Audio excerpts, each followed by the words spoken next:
அருமையானவர்கள், இந்த நாளிலும் அவனுடைய வார்த்தையை நான் இடத்திலே கொண்டு வருகிறேன். சில காரியங்களிலே நாம் என்ன செய்கிறோம்? கர்த்தர் சொன்னதை செய்கிறதற்கு பயப்படுகிறோம், தயங்குகிறோம். ஆண்டவர் சொல்லிட்டாருங்க, அது எப்படி செய்யறது, எங்க இனிஷியேட் பண்றது, யாரை பார்க்கறது, இதெல்லாம் எனக்கு தெரியலன்றோம். சில நேரம் வந்துட்டு பயப்படுறோம், இது எப்படி நம்ம செய்யறது, ஆண்டவர் இப்படி சொல்லிட்டாரு, எப்படி செய்யறது, பயப்படுறோம். இன்னைக்கு கர்த்தர் இடத்துல இருந்து ஒரு வார்த்தை வருகிறது. எரேமியா 1:19 பாருங்களேன். அவர்கள் உனக்கு விரோதமாக யுத்தம் பண்ணுவார்கள், ஆனாலும் உன்னை மேற்கொள்ள மாட்டார்கள். எவ்வளவு அருமையான ஒரு வார்த்தை.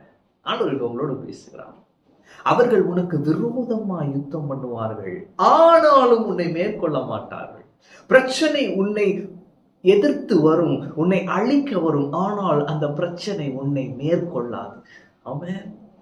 பிரதர், எதிர்பாராம இந்த கடன் வந்துருச்சு, நான் வாங்காத பணத்துக்கு இப்ப நான் வட்டி கட்டிக்கிட்டு இருக்கேன், வேலை சூழ்நிலை இருக்கிறேன். நான் சொல்றேன், இந்த பிரச்சனை உங்களை மேற்கொள்ளாது. ஆமென். அவர்கள் உனக்கு விரோதமா யுத்தம் பண்ணுவார்கள். சில மனிதர்களோடு போராடி கொண்டிருக்கிறீர்களா? பிரதர், என்னன்னே தெரியல, எங்களை இப்படி பண்ணிட்டு இருக்கிறாங்க. நான் சொல்றேன், கர்த்தருடைய வார்த்தையை, அவர்கள் உங்களை மேற்கொள்வதில்லை. ஆமென்.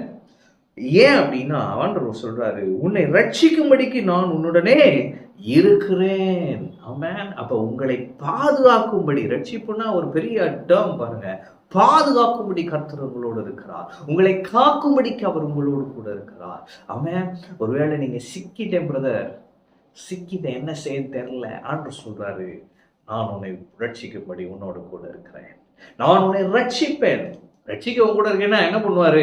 அவர் ரட்சிக்கிறதுக்கு என்னன்னாலும் செய்வார். ஆமென். உங்களுக்கு பாதை அமைக்கணுமா, பாதை அமைச்சு தருவாரு. இயற்கைக்கு அப்பாற்பட்ட அற்புதம் செய்யணுமா, இயற்கைக்கு அப்பாற்பட்ட அற்புதம் செய்வாரு.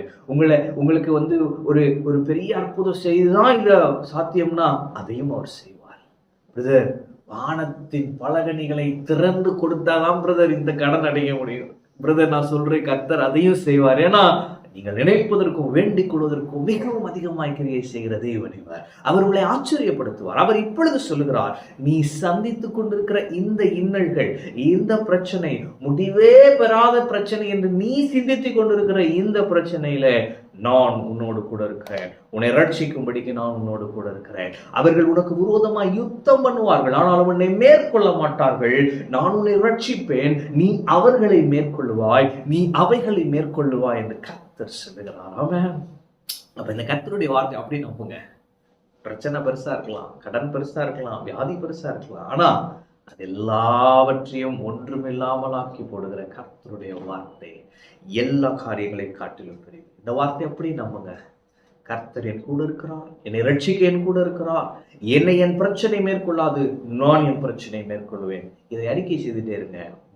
மாற்றங்களை காண்பீர்கள், ஒன்றாய் மாறும், அற்புதம் நடக்கும், நம்ப முடியாத அதிசயங்கள் விளங்கும். ஆமென். கர்த்தர் உங்களோடு இருக்கிறார். கர்த்தர் உங்களை ஆசீர்வதிப்பார்.